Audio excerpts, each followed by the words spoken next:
ಹಾಗಾಗಿ ಬಂಧುಗಳೇ, ಇವತ್ತು ಅಂಥ ಕಾರ್ಯಕರ್ತರು, ಚೊಂಬನಲ್ಲಿ ನೀರಿಟ್ಟವರಲ್ಲ, ಆ ಚೊಂಬನಲ್ಲಿ ಹಾಲಾಗದಂಥ ಕಾರ್ಯಕರ್ತರು ಭಾರತೀಯ ಜನತಾ ಪಕ್ಷವನ್ನು ಕಟ್ಟಿರ್ತಕ್ಕಂಥವರು. ಇದನ್ನು ನಾವು ನೆನಪಿನಲ್ಲಿ ಇಟ್ಕೋಬೇಕು. ಭಾರತೀಯ ಜನತಾ ಪಕ್ಷ ಇಷ್ಟು ಬೆಳೆದಿದೆ ಅಂತಂದರೆ ನೀರಾಗಿರ್ತಕ್ಕಂಥ ಕಾರ್ಯಕರ್ತರಿಂದ ಬೆಳೀಲಿಲ್ಲ, ಹಾಲಾಗಿರ್ತಕ್ಕಂಥ ಕಾರ್ಯಕರ್ತರಿಂದ ಬೆಳೆದಿದೆ. ಆ ಕಾರ್ಯಕರ್ತರು ಇರ್ತಕ್ಕಂಥ BJP ಆತ್ಮ ಇರ್ತಕ್ಕಂಥ ದೇಹ ಎಲ್ಲೂ ಕೂಡ ಒಂದೇ. ಗೊತ್ತಾಯ್ತಾ? ಬರೀ ದೇಹ ಇದ್ರೆ ಪ್ರಯೋಜನ ಇಲ್ಲ, ಆತ್ಮ ಇರು. ಹಾಗಾಗಿ ಅಂಥ ಒಬ್ಬ ಶ್ರದ್ಧಾ ಭಕ್ತಿಯಿಂದ ನಿಷ್ಠೆಯಿಂದ ಇರ್ತಕ್ಕಂಥ ಕಾರ್ಯಕರ್ತ ಪಕ್ಷಕ್ಕೆ ಅವಸರ. ಅಂಥ ಪಕ್ಷದ ಅದಕ್ಕೋಸ್ಕರನೇ ಪಕ್ಷ ಇವತ್ತು ಇಷ್ಟು ದೊಡ್ಡ ರೀತಿಯಲ್ಲಿ ಬೆಳೆದಿದೆ. ವಾಜಪೇಯಿ ಅವರ ಬಗ್ಗೆ ಎಲ್ಲ ಹೇಳಿದ್ರು, ನಾನು ಇಷ್ಟೇ ಹೇಳ್ತೀನಿ. ವಾಜಪೇಯಿ ಅವರು 50 ವರ್ಷ ಸುದೀರ್ಘವಾಗಿ ಅವರು 40 ವರ್ಷ ಅವರು ವಿರೋಧ ಪಕ್ಷದಲ್ಲಿ ಇರ್ತಾರೆ. ಅದರಲ್ಲಿ ಸುಮಾರು ಅವರು 2 ಬಾರಿ ರಾಜ್ಯಸಭೆ, 10 ಬಾರಿ ಲೋಕಸಭೆ. ಅವರಿದ್ದ ಪ್ರಧಾನಮಂತ್ರಿಗಳಾಗಿ ಕೇವಲ 6ರಿಂದ 7 ವರ್ಷ. ಅದು ಅವರ ಜೀವನದ ಸಾಯಂಕಾಲದ ಕಾಲದಲ್ಲಿ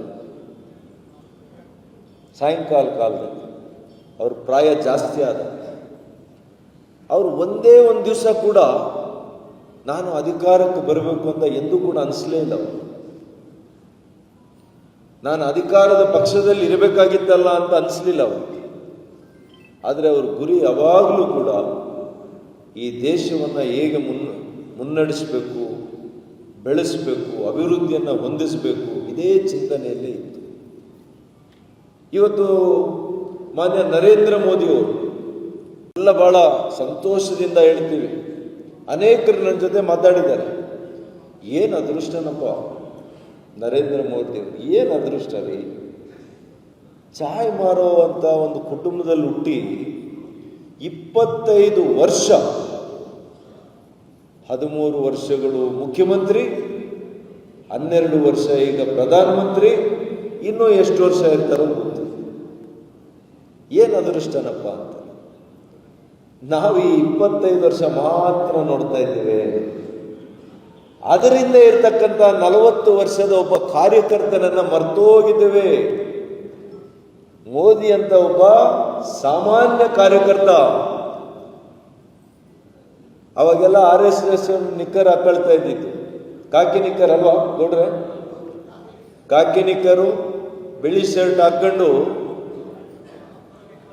ಜಾಲಿಗೆ ಇಟ್ಕೊಂಡು ಮನೆಗೆ ತಿರುಗಿ ಕಾರ್ಯಕರ್ತರ ಮನೆಗೆ ಹೋಗಿ ಆ ಕಾರ್ಯಕರ್ತರ ಮನೆಗಳಲ್ಲೇನೆ ಊಟ ಮಾಡಿ, ಉಪಹಾರ ಮಾಡಿ, ಅಲ್ಲೇ ತಂಗಿ ಇಡೀ ರಾಜ್ಯದಲ್ಲಿ, ಇಡೀ ದೇಶದಲ್ಲಿ ಸಂಚಾರ ಮಾಡಿ ಯಾವುದನ್ನು ಬಯಸದೆ ಮಾಡದಂತ ವ್ಯಕ್ತಿತ್ವ ಒಬ್ಬ ವ್ಯಕ್ತಿ ಮಾನ್ಯ ನರೇಂದ್ರ ಮೋದಿಯವರನ್ನ ನಾವು ಮರ್ತೋಗಿದ್ದೇವೆ.